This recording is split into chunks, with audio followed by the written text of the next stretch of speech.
Hey everybody, my name is Joe Lust. I'm a software engineer here at mabl, and today I'm going to talk about how we use serverless preview environments to let us pretty much test and look at every single commit and how that magic is actually done.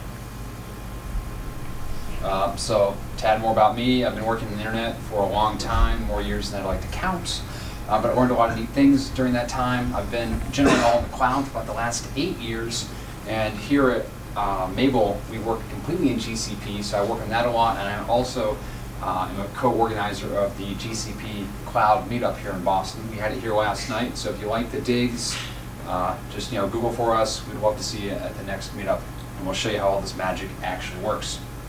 And if you want to keep an eye on me, lustcoder at Twitter. Anyway, what are we here to talk about today? Getting to the promised land, to the Emerald City. We want to test every single commit and try to do that end-to-end as well. Why would you want to do that? Well, so we can get rapid feedback to our developers. So the developer doesn't have to find out when they break master or develop or whatever your core branch is. Instead, they can make changes iteratively, keep pushing them and be getting feedback. Change the button, commit, push, add this new icon over here, commit, push, and be getting back feedback in whatever channel they're used to, say Slack or email, that their UI automation or the other automated tests have started to fail. This is also really useful because you can have visually interactable PRs. Sometimes someone might say, here's a quick little CSS change I made. And it looks pretty innocuous, but you're going to have to set it up on your own machine, get everything running. That can be pretty elaborate. And it turns out one very small CSS change can break everything, every single thing in your application. With the visual ability to just click and go look at a preview environment, that really lets you go and check out everything. It's a real force multiplier when you're looking at PRs or other changes or even features that are under development. And finally, as I mentioned, we really don't want to break master. A lot of companies, master becomes a minefield. Everything starts exploding in there, and using this we can get basically an environment for everybody. Because I don't know, I'm curious, does anybody have like 100 test environments at their company, or maybe 10, maybe just 1 or 2? Okay. Maybe I thought maybe Kayak might have some fancy stuff. No? Okay. Well, anyway, this will let you test everything as much as possible. Finally, one caveat here: we're talking about single-page applications. In our case, React. But I suspect some of you guys might be using React in your companies. So anyway, you might be saying everything I've just told you is crazy because deploying can be slow, and all the domains set up in the networking, all the servers we're going to need, that's nuts. So many environments, it's wild, it's going to cost the earth, boom, head explodes. If you sometimes suggest this to folks. But that's not really true, because there's a really neat new wave of technology we see out there being used everywhere, including QA, with serverless. So when we go serverless, and we'll get into the details here in a second, we don't really have to worry about slow deployments because there are no deployments. And we don't have to worry about all the networking and all the servers because there aren't any.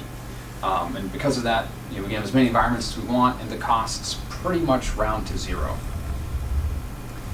And in case you haven't really heard of the idea of serverless, it has some basic concepts. You don't provision anything. It just happens for you. You don't have to scale anything because they took care of it. And finally, you just pay for what you use. So if no one tests the environment at night, it costs nothing. Some examples of things like this might be like AWS Lambda. Everybody's ever heard of that. So how does this really work? Well, one cool thing is you can use a wildcard domain. I know we're kind of getting into details here, but it's a really cool thing with how domains work. You can have stars.somedomain.com, and because of that, everything goes to the same place. So you don't need all the servers set up in different places. You don't need all the domains like UAT1, integration 2. You just use one. And that really drastically simplifies everything we need to do here. And one cool thing you can do is you can make up any domain you want, and they'll just work. Like the user can type in their browser anydomain.com, and it'll work. And what do I mean by that? Well, we can take the commit ID from that commit we want to test, the name of the app we want to test, at acme.com, and it will just work. This means there's tons of configurations we don't have to do, and we'll get into exactly how that works. Now, I mentioned again with the deployment problem, it's fixed because we don't need servers. You could use containers. I don't know if anybody uses like Docker. Challenge is you got to make these big Docker containers, and they're gigabytes and huge, and you got to push them out somewhere. But if you're working with React, chances are your application's only a few megs. So the cool thing is we can just take that and put it in a bucket. I don't know if anybody's ever put files in S3 or cloud storage, these other tools out there, but we can just take our files and drop them in a bucket. And when I say it's really easy, I'm saying that our deployments take 5 seconds. We say, this is the utility we use for Google Cloud, copy my directory to here, and we're done. Just sends the files out there for us. Real simple.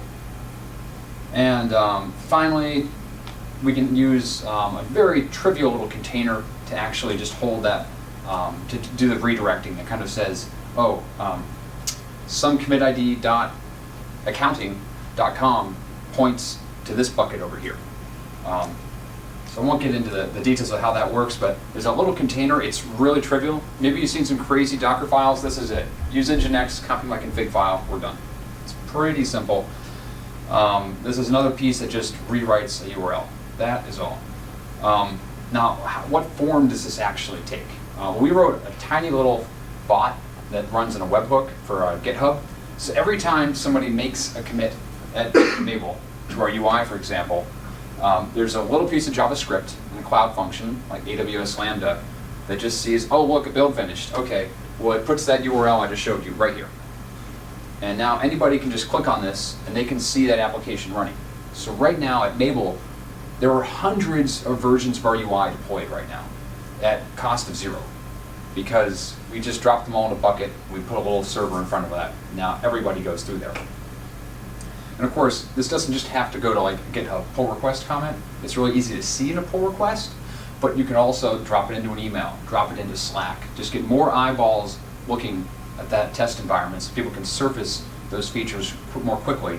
And even a product owner can drop in here while you're midway through and say, wow, that doesn't look right at all. But remember earlier people might have said, oh, I'm not a coder. I can't get this whole thing running on my laptop so I can see what it looks like. Well, now with like a preview environment for every single commit, everybody can see what's going on all the time. So kind of to put something visual on that, because I know I talked about a lot of code. The way this simply works is whatever your CI tooling is, maybe it's Jenkins, when it runs and builds your UI and runs its little like unit tests, for example, in this case a React UI, it just pushes those files out into a bucket, wherever you're putting your buckets. Maybe it's Azure, maybe it's AWS, maybe Google Cloud. And then by using that standard link format, anybody can just go and look at it, or maybe your pull request in GitHub can point at it, or your Selenium automation tests can point at it. And that's where the real awesomeness comes, is that this doesn't have to actually be the end of that build. After it's been deployed, then you can start running the Selenium tests back at this location. And we heard the 7 reasons people might say they can't test stuff. Maybe an 8th one I've seen many times where I've worked is, we don't have enough environments. I can't push this out there because Jim's stuff's out there. And after that's done, we can put Sally's stuff out there. But we only have 1 or 2 UAT environments. With this sort of approach for front ends, you can have an environment for every single commit that lets everybody see it. Quick example, here is a build from earlier today that went out at preview.dev.mabl.com. And if we just click on it, and the demo gods are happy, I've got to escape out of here 1 second. Oh, there's no escape key in Mac now. 1 second. Yes, there is a tablet. What are the secrets? Oh, okay. It's an imaginary escape key. Cool. And now I'll just show that quick example. And here we see at some hashcode, mabl.com is our application. It actually, well, I can't probably log in. Yeah, you can. We can log in as Bertold, see if he has any tests breaking. And the entire thing just runs as if it was our standard application. Oh, you just found an Easter egg you're not supposed to know about. You only see that if you're a mabl employee. And here's all the tests. But again, this isn't actually our live application. This is a preview environment. And right now there are hundreds of them out there. So anyway, happy to take any questions folks have afterwards. Lightning questions, please.